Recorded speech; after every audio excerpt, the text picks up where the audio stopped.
తక్షణమే క్షమాపణలు చెప్పాలని డిమాండ్ చేస్తూ ఎల్బీ నగర్ అంబేద్కర్ విగ్రహం వద్ద అమిత్ షా దిష్టి బొమ్మను దహనం చేశారు కాంగ్రెస్ శ్రేణులు.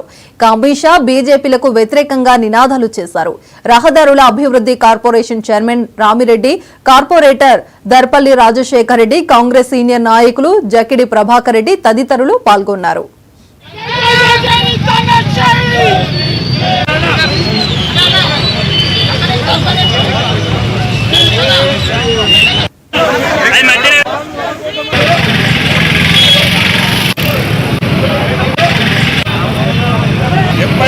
అమిత్ షాను మంత్రి పదవి నుంచి బర్తరఫ్ చేయాలి.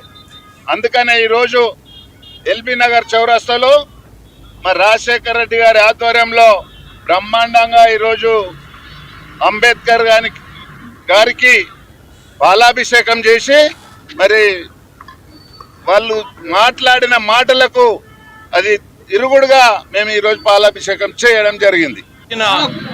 అమిత్ షా గారి వైఖరి చూస్తుంటే ఈ స్వేచ్ఛ అంటే మనందరం ఇక్కడ నిల్చున్నాం, ఈ స్వేచ్ఛ ఇచ్చింది ఎవరు? డాక్టర్ బాబాసాహెబ్ అంబేద్కర్.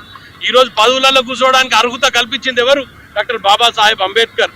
ఆయనను గురించే ఇంత అంటే సర్కాస్టిక్ గా మాట్లాడుతున్న అమిత్ షాని ఖచ్చితంగా బర్తరాఫ్ చేయాలి, ఆయన పదవి నుంచి తొలగించాలని కాంగ్రెస్ పార్టీ ఆధ్వర్యంలో ఈరోజు ఎల్బీ నగర్ ప్రాంతంలో ఈరోజు అంబేద్కర్ గారికి పాలాభిషేకం చేసి దిష్టిబొమ్మ తలగబెట్టడం జరిగింది. ప్రతి చోట అంబేద్కర్ రచించిన రాజ్యాంగం నడుస్తున్నది.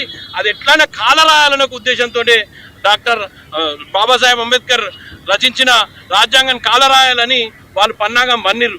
మేము అదే రోజు చెప్పినాం, 400 సీట్లు వస్తే మనం ఎవ్వరం బతకం. ఖచ్చితంగా ఈరోజు మణిపూర్ ఒక్కసారి ఆలోచన చేయరి, మణిపూర్లో ఏం జరుగుతుందో ఒకసారి ఆలోచన చేయరి. ఇవన్నీ కూడా ఆలోచించాల్సిన అవసరం ఉందని మీ అందరికీ విజ్ఞప్తి చేస్తాం.